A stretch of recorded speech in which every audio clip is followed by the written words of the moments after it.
Bonjour les premières. Alors aujourd'hui on va corriger l'exercice 69 de la page 148. On est toujours sur l'étude des variations de fonctions en passant par le calcul de la fonction dérivée. Alors allons-y, le 69. Donc g de x est défini par x2 moins 3 sur x2 plus 1. Cette fonction est définie sur R parce que ici au dénominateur x au carré plus 1 ne peut pas s'annuler, hein, x au carré est strictement positif. Donc, allons-y, on va calculer sa dérivée. C'est de la forme u sur v.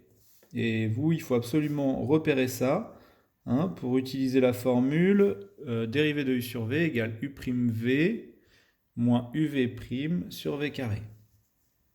Donc, dérivée du premier, 2x fois le deuxième, moins le premier, fois la dérivée du deuxième, le tout sur le deuxième au carré. Voilà. On va réduire cette expression.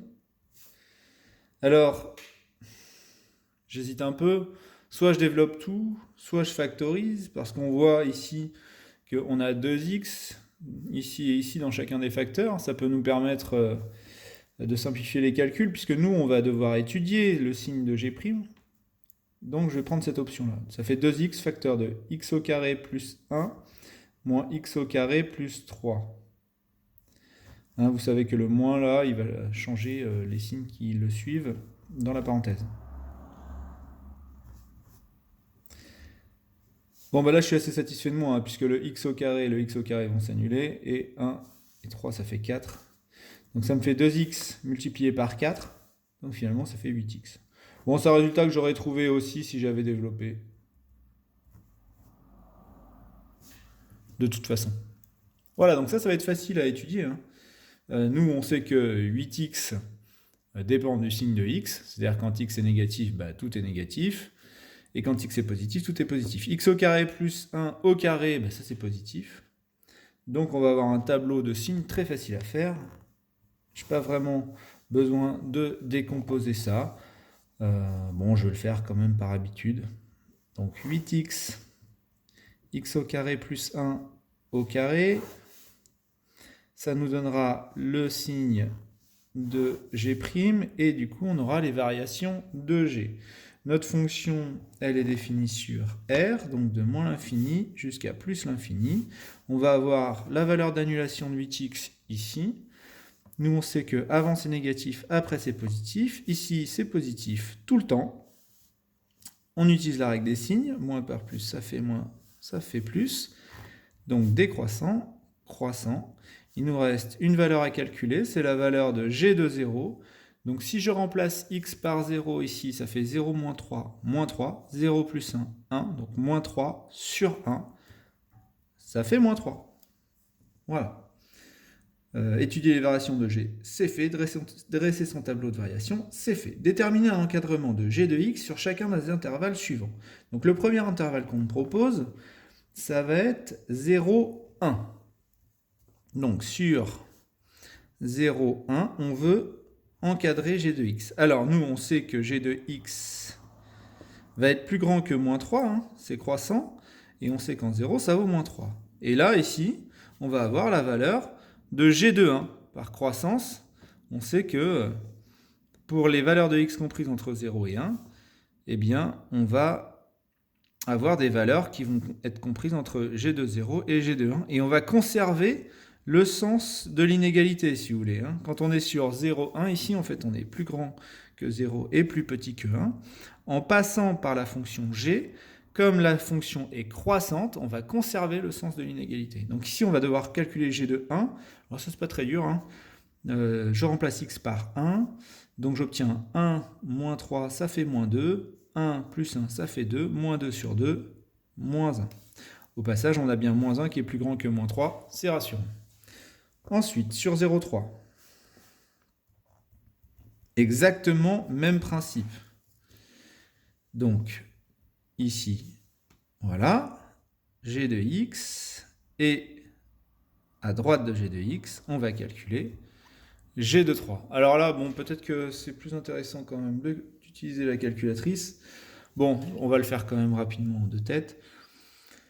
Bon, ça nous donne 9. 9 moins 3, ça fait 6. Ça nous donne 9. Et 1, 10. On obtient 6 sur 10. On obtient 0,6. On a bien 0,6 plus grand que moins 3. Ensuite, sur moins 1, 1. Alors attention, là c'est le piège. Sur moins 1, 1, on a un changement de variation. Moins 1, 1. Donc ici, notre valeur de G, elle va varier sur toutes les valeurs qui vont être plus grandes que moins 3 et plus petites que, eh bien, l'un des deux. Je ne suis pas sûr que G de moins 1 et G de 1, si G de moins 1 et G de 1 sont les mêmes valeurs. Donc on va quand même le préciser. Et si on fait G de moins 1, alors G de moins 1, ça fait 1 moins 3 moins 2 sur 2. Je l'ai déjà calculé ça. Oui, ici. Donc moins 1. Alors je ne l'avais pas tout à fait calculé. Donc G de 1 égale lui aussi moins 1. Donc finalement, les valeurs de G, ici, on a un minimum qui est moins 3 et un maximum qui est moins 1. Donc G de X, compris entre moins 3 et moins 1. Ah, je vois un petit détail là. J'utilise ces signes-là, mais on est sur des inférieurs ou égales depuis le début. Voilà, c'est corrigé. Ok, et puis pour le dernier, pour l'intervalle 2, 4, alors là, il n'y a pas d'ambiguïté, puisque sur l'intervalle 2, 4, donc de ce côté-là, on est sur une fonction strictement croissante. Donc si on est sur une fonction croissante, ça veut dire qu'on peut appliquer G sans changer le sens de l'inégalité.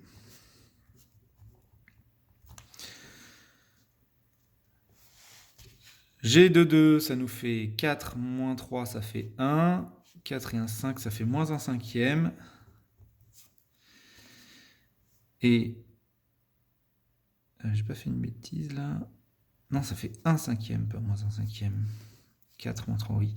Et puis G de 4, alors ça fait 16. 16 moins 3, ça fait 13. Sur 4 x 4, 16, 17. Voilà. On a bien 13 17e qui est plus grand que 1 cinquième. C'est bon. Calculer G de racine de 3, puis résoudre en utilisant le tableau de variation de G, l'inéquation G de X négatif. Alors, on va faire les choses dans l'ordre. Calculer G de racine de 3. Ça nous fait racine de 3 au carré moins 3 sur racine de 3 au carré plus 1. Ce qui nous donne 3 moins 3 sur 3 plus 1, ça fait 0. Donc nous, on sait que dans notre tableau de variation, on peut reprendre celui-là. À racine de 3, voilà, on va faire peut-être un zoom sur notre tableau de variation. Donc racine de 3, on va le replacer avec 0.